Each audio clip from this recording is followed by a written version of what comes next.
ভগবদ গীতা পাণ্ডব রাজকুমার অর্জুন এবং তার সারথি কৃষ্ণ বিষ্ণুর অবতারের মধ্যে কথোপকথনের একটি বর্ণনামূলক কাঠামোতে তৈরি হয়েছে।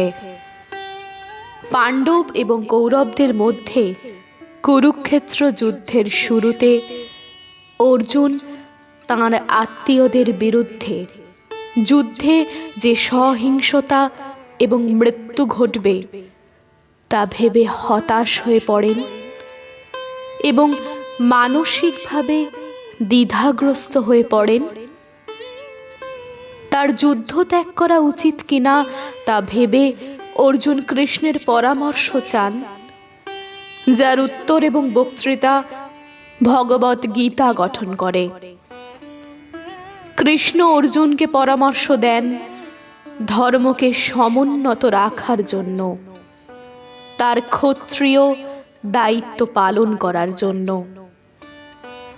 কৃষ্ণ অর্জুন কথোপকথন আধ্যাত্মিক বিষয়গুলোর একটি বিস্তৃত পরিসর, নৈতিক ও নৈতিক দ্বিধা এবং দার্শনিক বিষয়গুলোকে স্পর্শ করে, যা অর্জুন যুদ্ধের মুখোমুখি হওয়ার সময় তারও অনেক বেশি দূরে চলে যায়। আপনাদের শোনাব সেই শ্রীমদ্ ভগবদ গীতার 18টি অধ্যায়। প্রতিটি পর্বে থাকবে একটি করে অধ্যায় এবং তার সার সংক্ষেপ। আপনারা সাথে থাকুন দশভুজামা ব্লগসের এবং শুনতে থাকুন শ্রীমদ্ ভগবদ গীতা। শ্রীমদ্ ভগবদ গীতার বঙ্গানুবাদ। অধ্যায় 1, অর্জুন বিষাদ যোগ। শ্লোক 1। ধৃতরাষ্ট্র জিজ্ঞাসা করলেন, হে সঞ্জয়, ধর্মক্ষেত্রে যুদ্ধ করার মানসে সমবেত হয়ে আমার পুত্র এবং পাণ্ডুর পুত্রেরা তারপর কি করল? শ্লোক 2। সঞ্জয় বললেন, হে রাজন, পাণ্ডবদের সৈন্যসজ্জা দর্শন করে রাজা দুর্যোধন দ্রোণাচার্যের কাছে গিয়ে বললেন। শ্লোক 3। হে আচার্য, পাণ্ডবদের মহান সৈন্যবল দর্শন করুন, যা আপনার অত্যন্ত বুদ্ধিমান শিষ্য দ্রুপদের পুত্র অত্যন্ত দক্ষতার সাথে বুহের আকারে রচনা করেছেন। শ্লোক 4। সেই সমস্ত সেনাদের মধ্যে অনেকে ভীম, অর্জুনের মতো বীর ধনুর্ধারী রয়েছেন এবং যুযুধান, বিরাট ও দ্রুপদের মতো মহাযোদ্ধা রয়েছেন। শ্লোক 5। সেখানে ধৃষ্টকেতু, চেকিতান, কাশীরাজ, পুরুজিৎ, কুন্তিভোজ ও শৈব্যের মতো অত্যন্ত বলবান যোদ্ধারাও রয়েছেন। শ্লোক 6। সেখানে রয়েছে অত্যন্ত বলবান ইউধামন্যু, প্রবল পরাক্রমশালী উত্তমৌজা, সুভদ্রার পুত্র এবং দ্রৌপদীর পুত্রগণ। এইসব যোদ্ধারা সকলেই এক একজন মহারথী। শ্লোক 7। হে দ্বিজোত্তম, আমাদের পক্ষে যে সমস্ত বিশিষ্ট সেনাপতি সামরিক শক্তি পরিচালনার জন্য রয়েছেন, আপনার অবগতির জন্য আমি তাঁদের সম্বন্ধে বলছি। শ্লোক 8। সেখানে রয়েছেন আপনার মতোই ব্যক্তিত্বশালী ভীষ্ম, কর্ণ, কৃপা, অশ্বত্থামা, বিকর্ণ ও সোমদত্তের পুত্র ভূরিশ্রবা, যাঁরা সর্বদা সংগ্রামে বিজয়ী হয়ে থাকেন। এছাড়া আরও বহু সেনানায়ক রয়েছেন যাঁরা আমাদের জন্য তাঁদের জীবন ত্যাগ করতে প্রস্তুত। তাঁরা সকলেই নানা প্রকার অস্ত্রে শস্ত্রে সজ্জিত এবং তাঁরা সকলেই সামরিক বিজ্ঞানে বিশারদ। শ্লোক 10।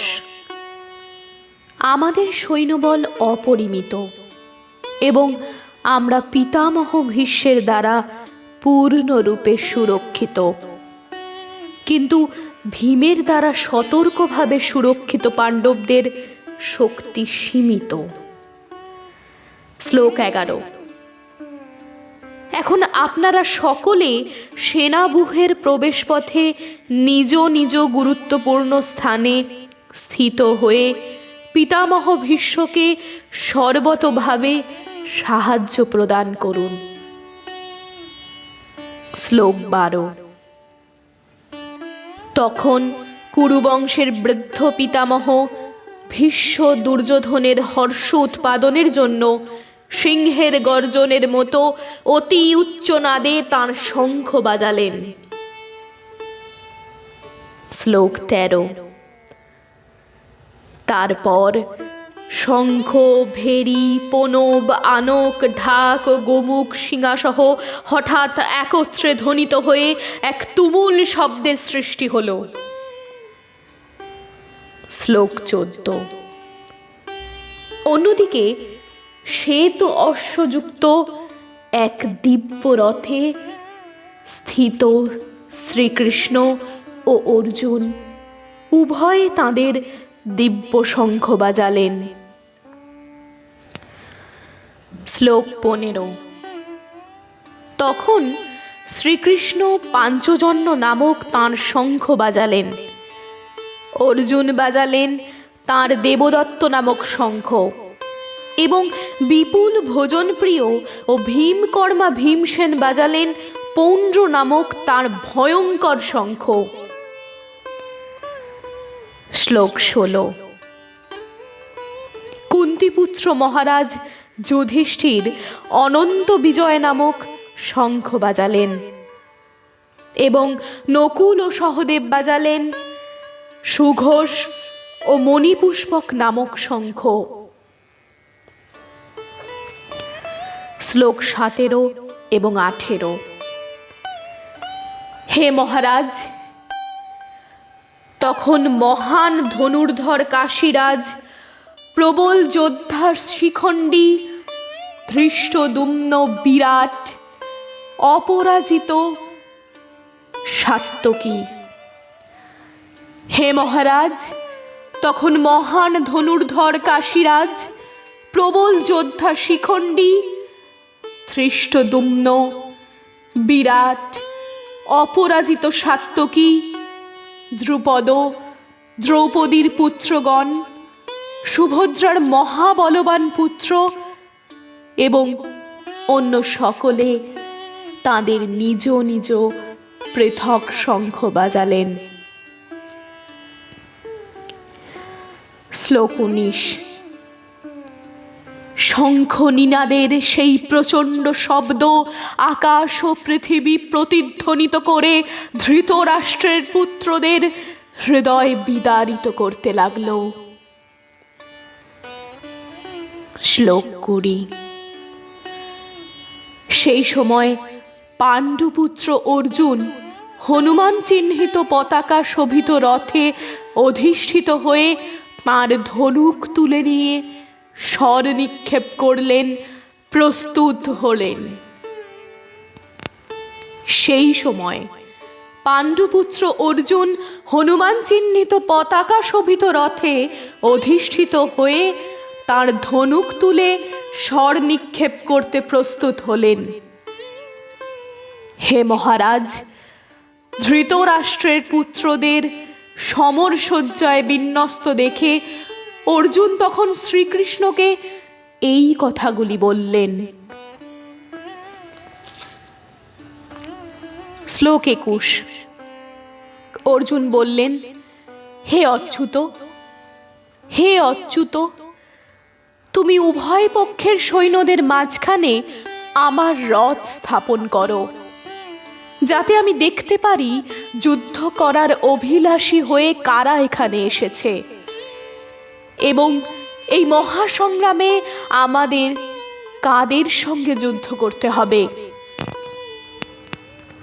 শ্লোক 21-22। অর্জুন বললেন, হে অচ্যুত, তুমি উভয় পক্ষের সৈন্যদের মাঝখানে আমার রথ স্থাপন করো, যাতে আমি দেখতে পারি যুদ্ধ করার অভিলাষী হয়ে কারা এখানে এসেছে, এবং এই মহাসংগ্রামে আমাকে কাদের সঙ্গে যুদ্ধ করতে হবে। শ্লোক 23। ধৃতরাষ্ট্রের দুর্বুদ্ধি সম্পন্ন পুত্রকে সন্তুষ্ট করার বাসনা করে যারা এখানে যুদ্ধ করতে এসেছে তাদের আমি দেখতে চাই। শ্লোক 24। সঞ্জয় বললেন, হে ভরত বংশধর, অর্জুন কর্তৃক এভাবে আদিষ্ট হয়ে শ্রীকৃষ্ণ সেই অতি উত্তম রথটি চালিয়ে নিয়ে উভয় পক্ষের সৈন্যদের মাঝখানে রাখলেন। শ্লোক 25। ভীষ্ম, দ্রোণ প্রমুখ পৃথিবীর অন্য সমস্ত নৃপতিদের সামনে ভগবান ঋষিকেশ বললেন, হে পার্থ, এখানে সমবেত সমস্ত কৌরবদের দেখো। শ্লোক 26। তখন অর্জুন উভয় পক্ষের সেনাদলের মধ্যে পিতৃব্য, পিতামহ, আচার্য, মাতুল, ভ্রাতা, পুত্র, পৌত্র, শ্বশুর, মিত্র ও শুভাকাঙ্ক্ষীদের উপস্থিত দেখতে পেলেন। শ্লোক 27। যখন কুন্তিপুত্র অর্জুন সকল রকমের বন্ধু ও আত্মীয় স্বজনদের যুদ্ধক্ষেত্রে অবস্থিত হতে দেখলেন, তখন তিনি অত্যন্ত কৃপাবিষ্ট ও বিষণ্ণ হয়ে বললেন। শ্লোক 28। অর্জুন বললেন, হে প্রিয় বর কৃষ্ণ, আমার সমস্ত বন্ধু বান্ধব ও আত্মীয় স্বজনদের এমনভাবে যুদ্ধভিলাষী হয়ে আমার সামনে অবস্থান করতে দেখে আমার অঙ্গ প্রত্যঙ্গ অবশ হচ্ছে এবং মুখ শুষ্ক হয়ে উঠছে। শ্লোক 29। আমার সর্বশরীর কম্পিত ও রোমাঞ্চিত হচ্ছে, আমার হাত থেকে গান্ডীব খসে পড়ছে এবং ত্বক যেন জ্বলে যাচ্ছে। শ্লোক 30। হে কেশব, আমি এখন আর স্থির থাকতে পারছি না, আমি আত্মবিস্মৃত হচ্ছি এবং আমার চিত্ত উদ্ভ্রান্ত হচ্ছে। হে কেশিদানব হন্তা, শ্রীকৃষ্ণ, আমি কেবল অমঙ্গল সূচক লক্ষণ সমূহ দর্শন করছি। শ্লোক 31। হে কৃষ্ণ, যুদ্ধে আত্মীয় স্বজনদের নিধন করা শ্রেয়কর দেখছি না। আমি যুদ্ধে জয়লাভ চাই না, রাজ্য এবং সুখভোগ কামনা করি না। শ্লোক 32, 33, 34, 35। হে গোবিন্দ, আমাদের রাজ্যে কি প্রয়োজন, আর সুখভোগ বা জীবন ধারণেরই বা কি প্রয়োজন,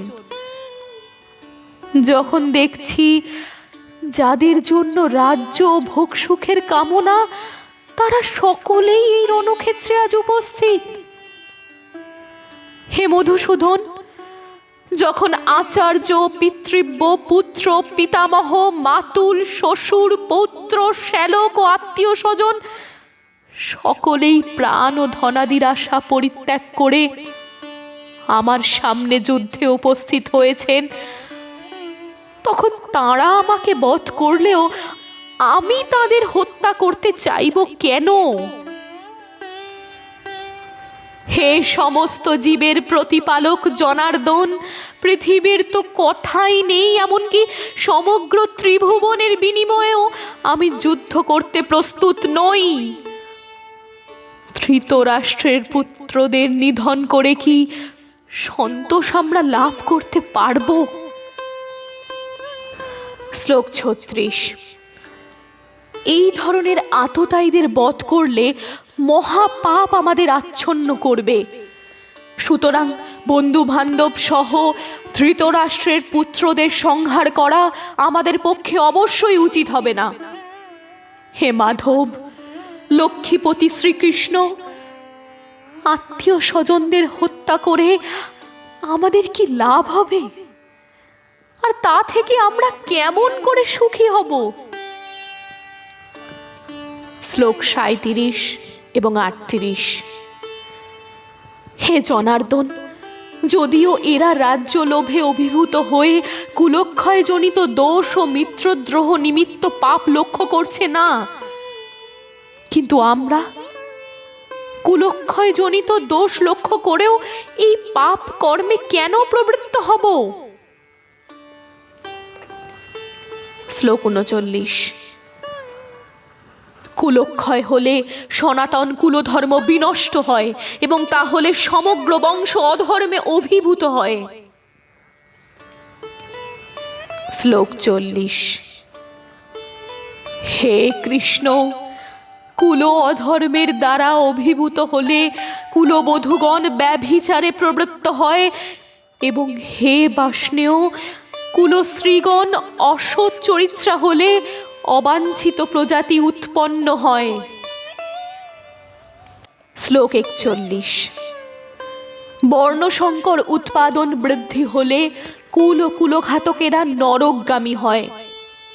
সেই কুলে পিণ্ডদান ও তর্পণ ক্রিয়া লোপ পাওয়ার ফলে তাদের পিতৃপুরুষেরাও নরকে অধঃপতিত হয়। শ্লোক ৪২। যারা বংশের ঐতিহ্য নষ্ট করে এবং তার ফলে অবাঞ্ছিত সন্তানাদি সৃষ্টি করে, তাদের কুকর্মজনিত দোষের ফলে সর্বপ্রকার জাতীয় উন্নয়ন প্রকল্প এবং বংশের কল্যাণ ধর্ম উচ্ছন্নে যায়। ফলে সনাতন জাতি ধর্ম ও কুলধর্ম বিনষ্ট হয়। শ্লোক ৪৩। হে জনার্দন, আমি পরম্পরাক্রমে শুনেছি যে যাদের কুলধর্ম বিনষ্ট হয়েছে তাদের নিয়ত নরকে বাস করতে হয়। শ্লোক ৪৪। হায়, কি আশ্চর্যের বিষয় যে আমরা রাজ্য সুখের লোভে স্বজনদের হত্যা করতে উদ্যত হয়ে মহাপাপ করতে সংকল্পবদ্ধ হয়েছি। শ্লোক ৪৫। প্রতিরোধ রহিত ও নিরস্ত্র অবস্থায় আমাকে যদি শস্ত্রধারী ধৃতরাষ্ট্রের পুত্রেরা যুদ্ধে বধ করে, তাহলে আমার অধিকতর মঙ্গলই হবে। শ্লোক ৪৬। সঞ্জয় বললেন, রণক্ষেত্রে এই কথা বলে অর্জুন তাঁর ধনুর্বাণ ত্যাগ করে শোকে ভারাক্রান্ত চিত্তে রথোপরি উপবেশন করলেন। এইখানেই শেষ হলো গীতার প্রথম অধ্যায়, অর্জুন বিষাদ যোগ। আসুন শুনি এই অধ্যায় থেকে আমরা বাস্তব জীবনে কি শিক্ষা নিতে পারি। অর্জুন বিষাদ যোগের সারাংশ। ৪৬টি শ্লোক বিশিষ্ট গীতার প্রথম অধ্যায়টি অর্জুন বিষাদ যোগ নামে পরিচিত। এই অধ্যায়ে অর্জুনের বিষাদই মূল প্রতিপাদ্য বিষয়। অধ্যায়টি শুরু হয়েছে মহারাজ ধৃতরাষ্ট্রের উক্তি দিয়ে এবং শেষ হয়েছে তার মন্ত্রী সঞ্জয়ের উক্তি দিয়ে। এই অধ্যায়ে তৃতীয় পাণ্ডব মহাবীর অর্জুনের উক্তির মাধ্যমে ব্যক্ত হচ্ছে তার বিষাদের সুর। উল্লেখ্য যে গীতার সকল কথাই ধৃতরাষ্ট্রের সমীপে বিবৃত করা হয় সঞ্জয় কর্তৃক হস্তিনাপুরের রাজপ্রাসাদে। ধৃতরাষ্ট্র ছিলেন জন্মান্ধ। তিনি কুরুক্ষেত্রের যুদ্ধে তার পুত্রগণ এবং পাণ্ডব পুত্রগণের মধ্যে সংঘটিত যুদ্ধের বর্ণনা তার মন্ত্রী সঞ্জয়ের নিকট জানতে চেয়েছিলেন। ধর্মপ্রাণ সঞ্জয় ব্যাসদেবের কৃপায় দিব্যদৃষ্টি লাভ করেছিলেন। তিনি প্রাসাদ থেকে যুদ্ধক্ষেত্রের সকল ঘটনা দর্শন করতে পারতেন বিনা বাধায়, এবং কথাও শ্রবণ করতে পেরেছিলেন, তা তিনি ধৃতরাষ্ট্রকে অবহিত করেছিলেন। অন্ধ মহারাজ ধৃতরাষ্ট্র সঞ্জয়ের নিকট জানতে চাইলেন যে ধর্মক্ষেত্র কুরুক্ষেত্রে তার যুদ্ধাভিলাষী পুত্রগণ এবং পাণ্ডুর পুত্রগণ সমবেত হয়ে কি করছিলেন। তদুত্তরে সঞ্জয় রাজাকে জানালেন যে তার পুত্র দুর্যোধন পাণ্ডব পক্ষের সৈন্যসজ্জা অবলোকন করে গুরু দ্রোণাচার্যের নিকট গিয়ে বর্ণনা করতে লাগলেন। পাণ্ডব পক্ষে কোন কোন মহারথী যুদ্ধ করতে এসেছেন তারই দ্রোণাচার্যের প্রিয় শিষ্য দৃষ্টদ্যুম্ন কিভাবে পাণ্ডব পক্ষের সৈন্যসজ্জা পরিচালনা করছেন। অতঃপর তিনি তার নিজের পক্ষের মহাবীর ও মহারথীগণের সম্বন্ধেও দ্রোণাচার্যকে অবহিত করে এই মর্মে মন্তব্য করলেন যে পাণ্ডবদের সৈন্য সসীম, কিন্তু তাদের সৈন্য অপরিমিত। দুর্যোধনের নিকট থেকে সব অবহিত হবার পর কুরুবংশের বৃদ্ধ পিতামহ ভীষ্মদেব দুর্যোধনের হর্ষ উৎপাদনের জন্য সিংহের গর্জনের ন্যায় উচ্চনাদে শঙ্খধ্বনি করলেন। সেই সাথে কৌরব পক্ষের অন্যরাও তাদের নিজ নিজ শঙ্খ, ভেরি, পনব, আনক, সিংহাধ্বনি সব কিছু মিলে এক তুমুল শব্দের সৃষ্টি করলেন। অপরপক্ষে শ্বেত অশ্বযুক্ত দিব্য রথে স্থিত শ্রীকৃষ্ণ ও অর্জুনও তাদের নিজ নিজ শঙ্খধ্বনি করলে তুমুল শব্দ আকাশ ও পৃথিবী প্রতিধ্বনিত করে ধৃতরাষ্ট্রের পুত্রগণের হৃদয় বিদারিত করতে লাগল। এই সময় ধনুর্ধর অর্জুন ধনুক ও স্বরহস্তে কৌরব পক্ষের যোদ্ধাগণকে দেখার মানসে তার রথের সারথি শ্রীকৃষ্ণকে উভয় সেনাদলের মাঝখানে রথখানি স্থাপন করতে অনুরোধ করলেন।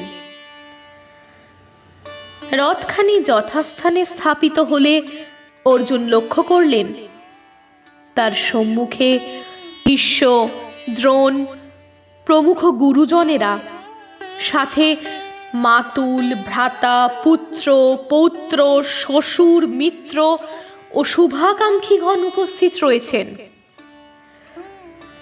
যুদ্ধক্ষেত্রে বিপক্ষে আচার্য আত্মীয় স্বজনদের অবলোকন করে অর্জুন বিষাদগ্রস্ত হলেন।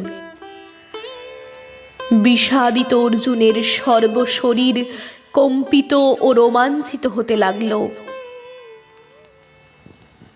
তার হস্ত থেকে গান্ডীব যেন খসে পড়ছে।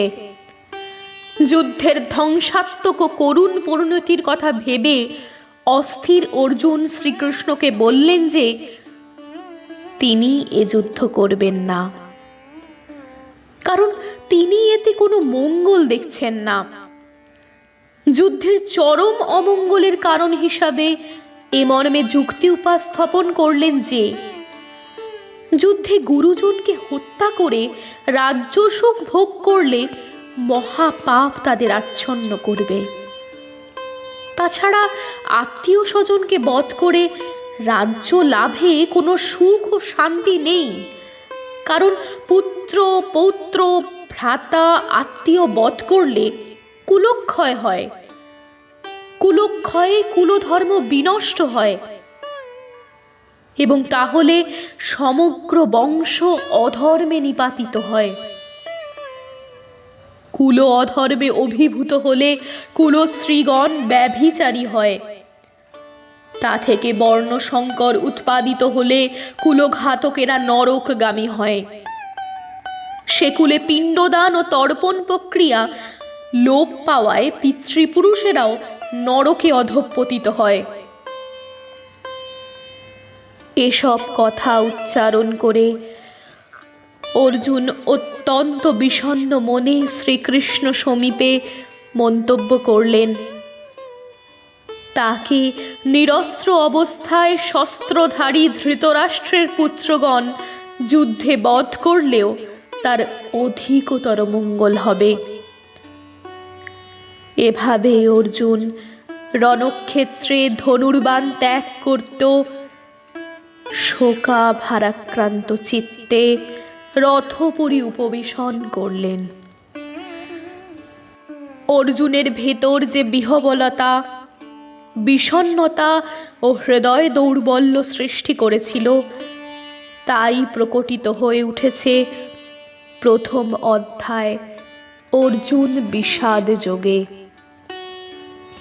প্রাক্কালে কুরুক্ষেত্রে দাঁড়িয়ে দুটি পরস্পর বিরোধী কর্তব্যের চাপে ভেঙে পড়েছেন অর্জুন। রাষ্ট্র ও সমাজের প্রতি কর্তব্য বলছে যুদ্ধ করো, পারিবারিক কর্তব্য দাবি করছে পিতামহ, গুরু, আত্মীয় এসব স্বজনকে মারা উচিত নয়। যারা পূজার পাত্র ভীষ্ম, দ্রোণ, তাঁদের বধ সাধন কেবল অন্যায়ই নয়, অত্যন্ত বেদনাদায়কও বটে। সমস্যা এই কর্তব্যের মধ্যে বিরোধ। একটা কর্তব্য পালন করতে গেলে অন্যটা আর সম্ভব হয় না। কোনটা শ্রেয়, কোনটা করা উচিত, তাহা অর্জুন বুঝে উঠতে পারছিলেন না, তাই ভেঙে পড়েছেন। বিষাদিত চিত্ত হয়ে উঠেছে তার। জীবনে সকলেরই সমস্যা এই, একটা দিক রাখতে গেলে অন্য দিকটা ছাড়তে হয়। অর্থ উপার্জন করতে যে ভয়ানক খাটনি, তাহাতে শরীর থাকে না, আবার শরীর রাখতে গেলে অর্থাভাবে না খেয়ে মরতে হয়। বিদ্যা লাভের যোগ্যতা ছিল, কিন্তু সংসারের প্রয়োজন মেটাতে বিদ্যা লাভ আর হলো না। শ্রীরামচন্দ্রের সমস্যা, প্রজারঞ্জন করতে গেলে স্ত্রীর প্রতি অন্যায় করা হয়, আবার স্ত্রীর প্রতি কর্তব্য করতে গেলে প্রজারঞ্জন হয় না। স্বাধীনতা লাভ করতে গেলে ভারত দ্বিখণ্ডিত করতে হয়, দেশের অখণ্ডতা রাখতে গেলে স্বাধীনতা লাভ হয় না।